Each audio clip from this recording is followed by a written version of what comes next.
singer and bandleader Max Raabe perform is like peering into Germany's jazz age. Perfectly fitted in black tails, with his graying hair slicked back, Raabe is described as having the looks of Fred Astaire and the deadpan humor of Christopher Walken. I should also add that he has the sound of Al Jolson. Raabe and his group, the Palast Orchestra, perform the music of Cole Porter, Irving Berlin, and many composers of Germany's Weimar Republic. All native Germans, the Palast Orchestra has a dedicated following in America, playing sold-out concerts to audience members often dressed in period evening gowns and top hats. The group is also something of an internet sensation. You can see their old-fashioned covers of Britney Spears, Tom Jones, and ABBA on YouTube. Raabe's most recent album, One Cannot Kiss Alone, is a collection of original compositions, albeit in the style of the 1920s. Here's a clip of the title track, a tune Raabe wrote with friend and fellow musician Annette Humpe. I can't kiss myself alone, babe. You know what it's all about. No, a kiss is just a game for two, babe. 'Cause you've really gotta have another mouth. So we had the idea to do something together, and then suddenly she gave me a telephone call and said, I have an idea for a song. Küssen kann man nicht allein, which is the German line of I can't kiss myself alone, as I sing it tonight. And then we start to write the song, and that was the beginning of a 12-piece recording. And her name is? Annette Humpe, pardon. Annette Humpe was a singer in the 80s, Neue Deutsche Welle, the group called Ideal, and she was very big star in Germany of that period. And then she was tired of being on stage, and now she is a producer for years and very successful. I buy myself champagne and roses, read myself the Book of Moses. I'm the captain, I'm the skipper, and if need be Jack the Ripper. All the reins are in my hand, I'm the singer and the band.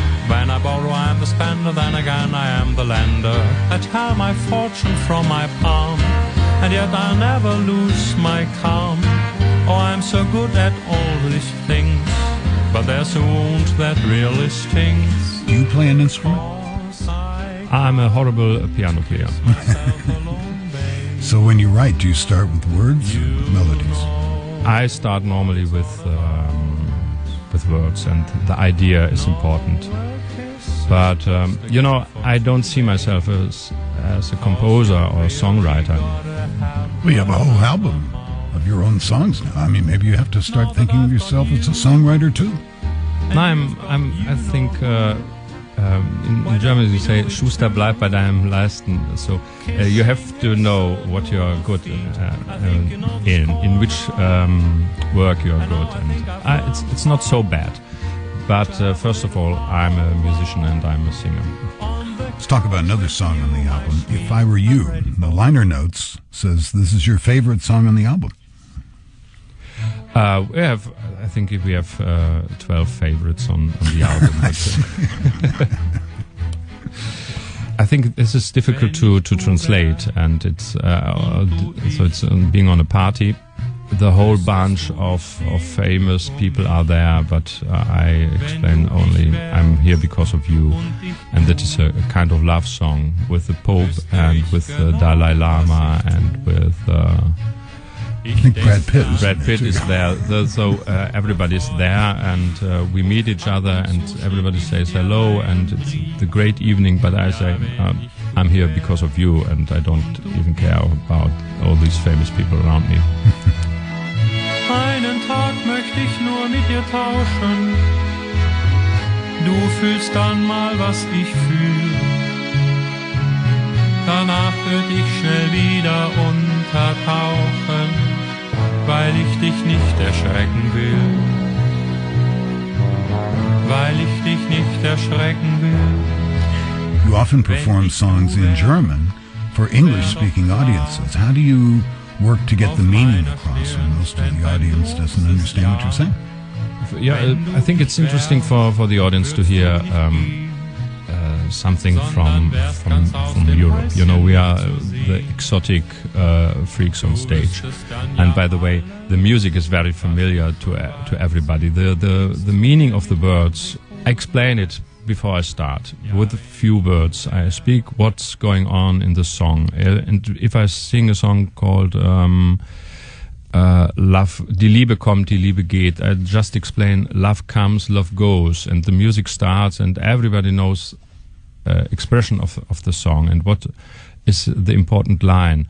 And just to hear the words, just to hear the music and arrangement, this is, I guess, very important. A subline would confuse the audience, I'm sure. It's not so important. Just sit there and hear another language and nearly forgotten music. And by the way, we have a lot of American and English songs in our repertoire, so the mixture is nice. We have songs like Cheek to Cheek or Sing in the Rain or Smoke Gets in Your Eyes, Night and Day.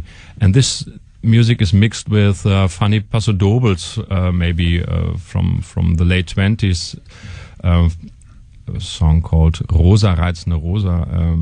So last summer my heart was under great duress when I saw Rosa in her swimming dress. And this is the main line of the song, and this is a funny message of the song, and that's all. You don't need to understand every word and every line. Just the power of the music. Where did your love for the 1920s come from? Were you raised on a bunch of black and white movies, or what? I'm still looking for an answer. I have no idea. I guess the music found me. And by the way, of course, the black and white movies in the when I was a little boy, we had just 2 or 3 TV programs, and it was normal that on every Sunday they brought black and white films from the 30s. And this style was there, and once a week there was a radio show with records of the 20s and 30s. So the music was there, and maybe that's how I fell in love with this repertoire. But Germany in the 1920s was a complicated time. The glamour and elegance kind of hid a lot of the social problems of the country. It was still reeling from the Great War. Yeah, but it's the same. It was nearly the same situation in every country. But the music was made to put the audience, the people, away from these problems. You find very seldom a line which remains the audience. There are problems outside of your life. The music was always, and the films and the reviews and theater plays there were all built to entertain an audience and to put them away from the horrible world outside. And it's still the same thing with the pop songs of our days. They don't bring problems of their normal lives and of the political chaos in the world. They just speak about men and women and to be in love. That's all. I'm in heaven, and my heart beats so that I can hardly speak, and I seem to find the happiness I seek when we're all together dancing cheek to cheek. So escape? I mean, it's hard to be nostalgic for that time if we know what came right after it. Yeah, of course. But I think it's important to... So I can't explain the situation of that time to an audience. I can do that during an interview in Germany, and everybody knows what I think about this time and how important it is that our composers and songwriters, who were mostly Jewish, that it's important to mention the names during the concerts, because they were nearly forgotten after 1933. This music was forbidden, and these composers had to leave the country, or they were captured and killed in the concentration camp. So there's so many behind this music and behind this whole period. But at 8 o'clock, when the concert starts, the music is the only important thing. I don't want to mix it up with the history of the composer, because they want to be celebrate because of their work and not because of their tragic lives.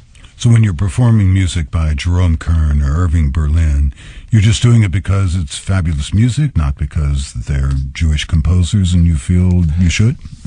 I think it's not important that they're Jewish or Catholic or Muslims or whatever.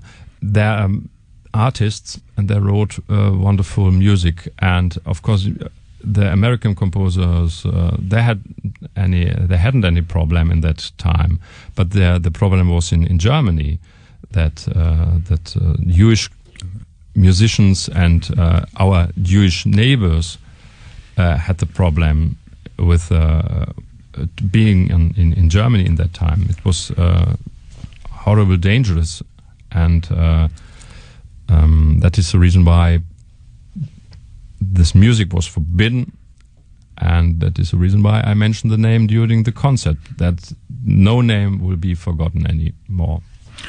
Cole Porter once said he was writing Jewish music, and he was decidedly not Jewish. What do you think he meant by that? He was Catholic, yeah. But this strange humor which you find in the even especially in the German songs of that time. Very strange humor, and you can find this strange humor in the songs of Cole Porter.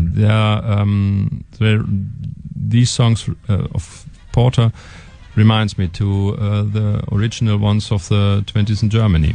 This is the same humor. There was a place for irony in Hitler's Germany? No, the music after 1933, after when the Nazis came to power, was also good, but there was no double meaning, there was no black irony, no black humor in the music. This kind of politic doesn't work with irony. You're the cream in my coffee, you're the salt in my stew. You will always be my necessity, I'd be lost without you. You're the starch in my collar, you're the lace in my shoe. You will always be my necessity, I'd be lost without you. Singer and band leader Max Raabe on the origins of the Palast Orchestra after this break. This way is my old way, you're the sail of my love boat, you're the captain and crew. You will always be my necessity, I'd be lost without you. Welcome back. I'm speaking with singer and leader of the Palast Orchestra, Max Raabe, about his new album, One Cannot Kiss Alone. In the 1980s, Raabe studied to be an opera singer in West Berlin. Always a fan of the music from the Weimar Republic, Raabe started the Palast Orchestra with a group of fellow students. And then we found our first engagement in 1987, I guess, and that was the first step for us. We played in the foyer of a hotel during a ball, and but the audience came out and left the big hall where the famous bands were playing. They came out for us, for these unknown student bands, and were standing there. And after a while, our program was finished, but the audience wanted to leave us from stage, and we did the whole program again, and that was the beginning of the Palast Orchestra. Then we realized that is the right way, and this is a good idea. So there you're playing in the foyer, getting this fabulous reaction, upstaging the bands that were on stage. Were you surprised? I'm still surprised after every concert. You know, this is my private music. This is the music I like to hear. Yesterday we had a concert in Boston in the Symphony Hall, and I have no idea how many people we had. It was sold out, and so the reaction was so wonderful. And we had concerts in New York and in Washington and in Chicago, and it's incredible that this special kind of music of a very short period in Berlin can be so successful. Of course, we have American songs too in our program, but this is the whole thing is still a gift for me. I love watching the videos. It's clear everyone in the band is having a great time doing this. Yeah. We have, the only thing which is maybe not so comfortable, be living for 2 or 3 weeks being on tour. But when we enter the stage, it's everything around is forgotten, and the atmosphere is wonderful. After the concerts, we were sitting together, going out for dinner somewhere, and I think it's all because of the power, of this wonderful music and the reaction from the audience. Do these have any special appeal to an audience in Germany? I think so. It's the reaction is nearly the same because the music and the style is still familiar for the people today. We had a concert in Philadelphia, and there was a little child, and she said, "Oh, that's the music of my cartoons." Of course, this is the same style as the films, the cartoons by Tom and Jerry. When they're running behind each other, you hear that style of the 20s and 30s, or the music of the Three Little Pigs, and you can hear it so seldom, and that is the reason why an orchestra like the Palast Orchester is important. And there are a few bands in Europe, and I think there are a few bands in the United States as well, and they take care of these original arrangement, and this is very important for this music. Tell me about some of the highlights. You just mentioned playing Symphony Hall in Boston. You made your Carnegie Hall debut in 2007 with 2 sold-out shows. What were these experiences like for you as a musician, playing venues like that? The Carnegie Hall is the most important concert hall in the world, and for every musician, it's a miracle to be there, and it was for us a wonderful miracle and a wonderful evening. But each concert, of course, is important, and if you see us in a smaller hall, you will have the same quality as in the biggest hall. It's wonderful to play in New York in Carnegie, but next time if you're somewhere in Germany in a little town, they don't even care. They said, yeah, yesterday it was Carnegie Hall, but today is Oberhausen or Osnabrück or something like that, and they want to have the same thing as we did it, as we had it in the bigger hall in the United States. Well, how does playing Carnegie Hall compare with playing Marilyn Manson's wedding? Wow, that's a long pause. Yeah, it is. Yeah, how? So English is not my first language, as you realized after a while. But I have to say it was very funny too to be with Marilyn Manson. He's a very shy and smart person. It was in a castle somewhere in Ireland, and it was cold, and the chimney fires were burning, and it was like a Halloween party for for older people, you know.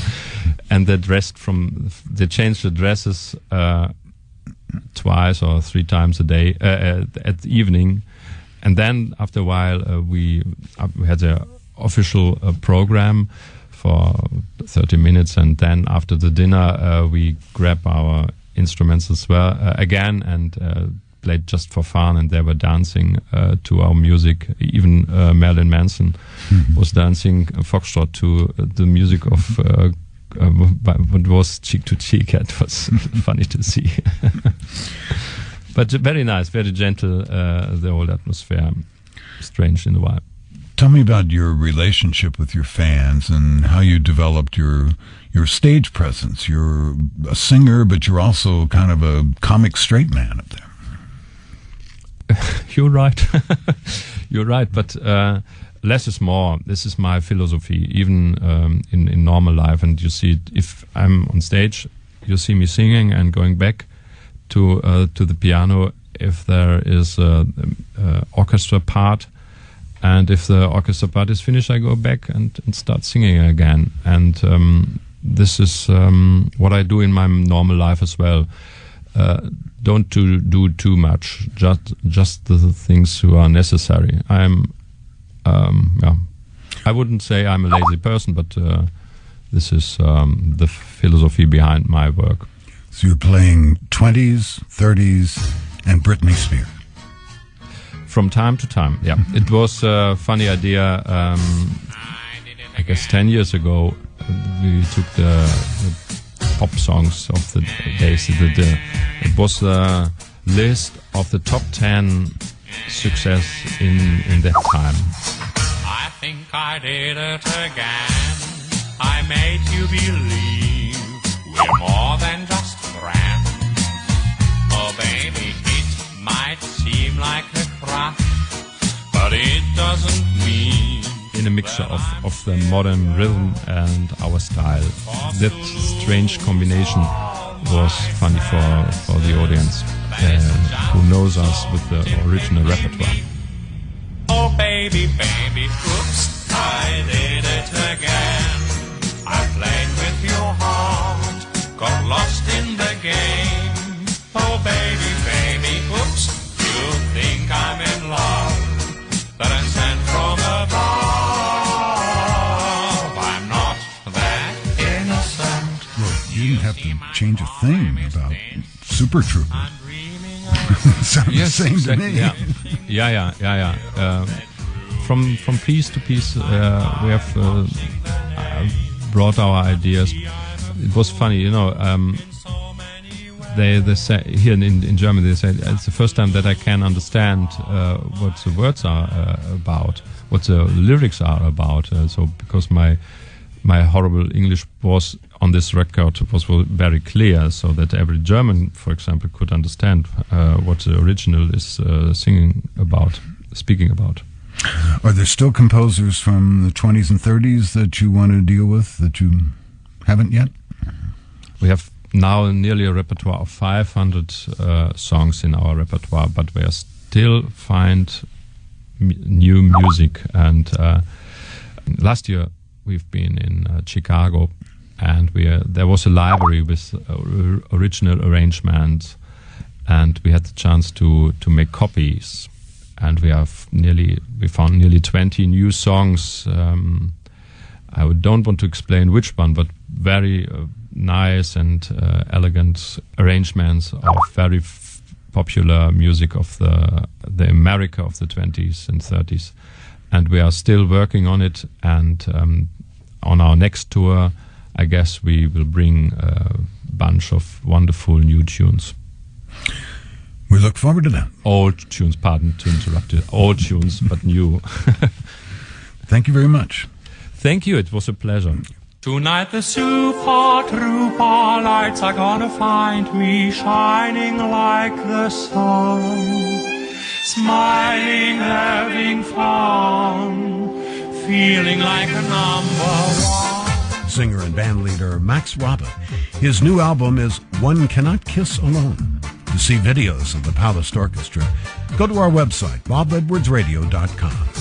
Next, the mystery of a stolen Stradivarius. I was sick and tired of everything when I called you last night from Glasgow. All I do is eat and sleep and